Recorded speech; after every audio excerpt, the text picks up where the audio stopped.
All right, time now for Focus 50 Plus. Dr. George Schofield joins us. Good morning. And we're sort of building on some of the things we talked about last week. Last week we talked about different kinds of learning. Yep. For instance, if you're going to take your children or your grandchildren out, what kind of learning do you want to have them have? And as a result, I got a lot of questions this week about what do you mean different kinds of learning? So I thought we would bring it back in and talk about the questions, and a lot of those questions had to do with learning and travel. Okay. So are we going to, what types of learning are there then? So last week we talked about three kinds of learning. Why don't we go back and look at them again? The first is plain old good old memorization, and it's perfectly fine kind of learning. It won't meet all our needs, but we can pass a test with it, for instance. Right. The second kind is what I call transformative learning. It's the kind of experience that kind of causes us to change our mind or see something differently. Okay. Just watching your son row means you don't think of him as a little kid anymore. Right.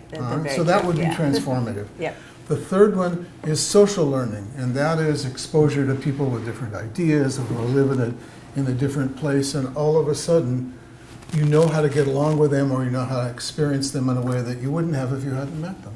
So we have memorization, we have the whole notion of changing your mind or being exposed to information good, and third of all, we have social learning.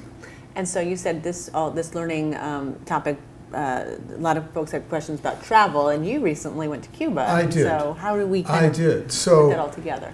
So actually it was interesting when people going, wait a minute, I'm going on a trip. Tell me about these again. Right. So I'll have a broader way of learning, or I just came back, I'm sorry I didn't know about these before. So when I went to Cuba, I tried to do some memorization.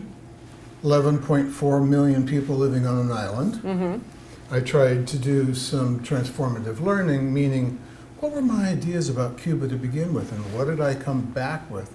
Right. I knew sugar was a big product, but I didn't understand that they now export most of it and have to buy sugar from elsewhere, because I just assumed they had sugar till they ran out of their ears. Right. And the third thing was the social learning. I actually had people stopping me on the street saying, so what's your experience of being here? Welcome, what's your experience of being here? And I didn't go out across the island, I was only in Havana, but it cemented a kind of a different view of my conversations with Cubans, especially knowing I don't have Spanish. That's someplace I definitely French I can do, Spanish, not so hot. Yes, exactly. My husband's Cuban, and I would love to go to Cuba one day and see, because I also have my own ideas of what it's like, and I'd love to see for real what it is going on. So we have run out of time on this subject, so I know maybe next week we can... Yeah, we'll go on with how do you actually think about travel and kinds of learning in advance. We'll do that next week, so we're not cut off in time. Perfect. All right. Okay. Thank you so much. You're welcome. Good to see you as always. See you next week. All right. See you guys after the break.